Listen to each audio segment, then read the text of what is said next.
Friends வணக்கம்மா. நேற்று வாங்கிட்டு வந்த செடியெல்லாம் நட்டாச்சு. இதில் இந்த ரோஸ் கலர் ஒன்று, இந்த எல்லோ ஒன்றுமா, இது டார்க்கு மெரூனுமா, அப்புறம் இந்த சேஞ்சிங் ரோஸு. இந்த ரோஸ் வந்து இந்த கலரில் இருந்தாங்க நேற்று, இன்னைக்கு சேஞ்ச் ஆகிட்டாங்க. சரிங்களா? இப்போ நான் வந்து என்ன சொல்ல போகிறேன்னா, ரோஜா செடிகள் வந்து நம்ம பூத்ததுக்கு அப்புறம் கவாத்து பண்ணுறோம்ல, கவாத்து வந்து ரொம்ப தொட்டிக்கு மேலே ஒரு ஜான் 1.5 ஜானில் கட் பண்ணக்கூடாதுமா. இந்த மாதிரி பிரான்ச்சஸ் ஒரு 10 பிரான்ச்சஸ் வருதுன்னா இந்த இடம் தான் கட் பண்ணணும்.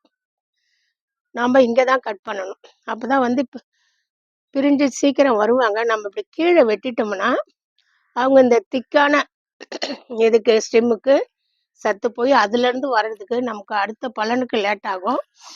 இதை யாரும் இன்னும் சொல்லலை, நான் சொல்கிறேம்மா. இங்கே பாருங்க, இது காஷ்மீர் ரோஸ் இப்போ பூத்துருக்காங்க. நாம் இதை கவாத்து பண்ணும்போது இந்த இடம் கவாத்து பண்ணால் போதுமா, இப்படி கீழே கவாத்து பண்ணக்கூடாது. சரிங்களா? இது டிப்ஸ் நம்பர் 1. டிப்ஸ் நம்பர் 2 வந்து ரோஜாக்கள் வந்து இப்போ நான் கிள்ளி காட்டுறேன் எந்த இடத்துல கிள்ளணுன்னு. இப்போ பூத்துட்டுது, வீட்டுக்கு கிள்ளணும். இப்போ இந்த பூவை கிள்றேன் பாருங்களா, இங்கெல்லாம் கிள்ளக்கூடாதுமா. இங்கே ஜாயிண்ட் இருக்கு பாருங்க, ஜாயிண்ட்ல கிள்ளிட்டேன் பாருங்க. இப்படிதான் ரோஸை கிள்ளணும். சிலர் வந்து ரோஸ் வந்து சிசரால கட் பண்ணுவாங்க. நம்ம வீட்டுக்கு பூத்துட்டாங்கன்னா இந்த 7 daysல காட்டுறேன். இந்த ஜாயிண்ட் இருக்கு பாருங்கம்மா, 2 இலை வந்திருக்கா. சாரிம்மா, இந்த மாதிரி கிள்ளலாமா, கையாலே கிள்ளலாம் நம்ம. இது பாயிண்ட் நம்பர் 2. பாயிண்ட் நம்பர் 3மா,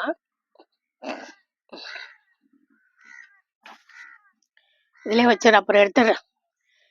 இந்த நான் வைக்கும் போதே இதுல இருந்து முத்தனை இலையெல்லாம் பிரிச்சுட்டோம்மா. செடிக்கும் வலிக்காம எதுவும் இல்லாம இந்த முத்திய இலையெல்லாம் இப்படி பிரிச்சிடணும். அப்பதான் அடுத்த துளிர் வந்து வருவாங்க. இது பாயிண்ட் 3. 4 வந்துமா, நம்ம வீட்டுல குழந்தைங்களை எப்படி பாதுகாப்போம் அந்த மாதிரி பாதுகாக்கணுமா. குழந்தைங்களுக்கு 3 வேளை 4 வேளை நம்ம கொடுப்போம். அதே மாதிரி உங்களுக்கு வீக்லி ஒன்ஸ் வந்து நம்ம ஏதாவது ஒரு உரம் கொடுத்துக்கிட்டே இருக்கணும். ஏன்னா இவங்க வந்து மண்ணு கம்மியான இடத்துல வளர்றாங்க.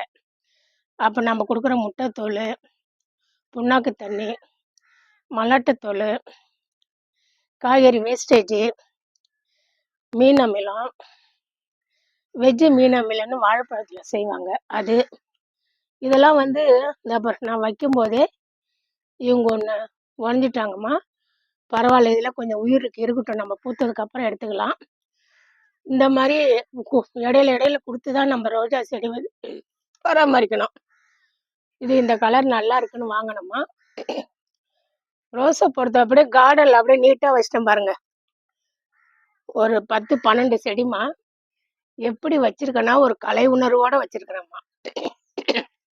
Dark colour, light colour, colour மாற்றம் அந்த மாதிரிமா எல்லாம் மாற்றி மாற்றி வச்சிருக்கேன். அப்போதான் நம்ம பார்க்கறதுக்கு மெத்தைக்கு வந்தோம்னா. அப்புறம் ஒரு இடங்களில் பார்க்குறோம்மா, சில இடங்கள்ல காம்பவுண்டை தாண்டி ரோஸ் செடி வருதுமா. இது பாயிண்ட் நம்பர் 5. காம்பவுண்டை தாண்டி ரோஸ் செடி வருதுமா. அதாவது ரோஜாலாம் வந்து 3 அடி 3 அடி இருந்தால் போதுமா. ரொம்ப ஹைட்டு வேணாம். ரொம்ப ஹைட்டு கொடுத்தீங்கன்னா உங்களுக்கு வந்து நிறைய பூக்க மாட்டாங்க ரோஜா செடிகள். அதோடைய ஹைட்டு வந்து 2 அடி 3 அடி இருந்தால் போதும். 3 அடி மினிமம். அதுக்கு மேலே வளர்ந்ததுன்னு வச்சிங்க, உங்களுக்கு பலன் இருக்காது. ஒரு ஆள் உயரத்துக்கு போய் அதில் மதில் மேலே வந்து 1-2 தான் பூக்குது. அது வந்து அழகு கூட கொத்து குத்தாக இருந்தால் அழகாக இருக்கும்ல. 3 அடிக்கு மேலே 3 அடிக்கு மேலே வெட்டி விட்டுடுங்கம்மா. வெட்டின பகுதியில் 3 கிலோ 2 கிலோ வரும். அவங்க வளர்ந்து பூக்கள் நிறையா கொடுப்பாங்க. அப்பயும் தோட்டம் பார்க்க அழகாக இருக்கும் உங்களுக்கு. சரிங்களா? ரொம்ப வளர விடாதீங்க. இது பாயிண்ட் 5மா. தேங்க்யூ.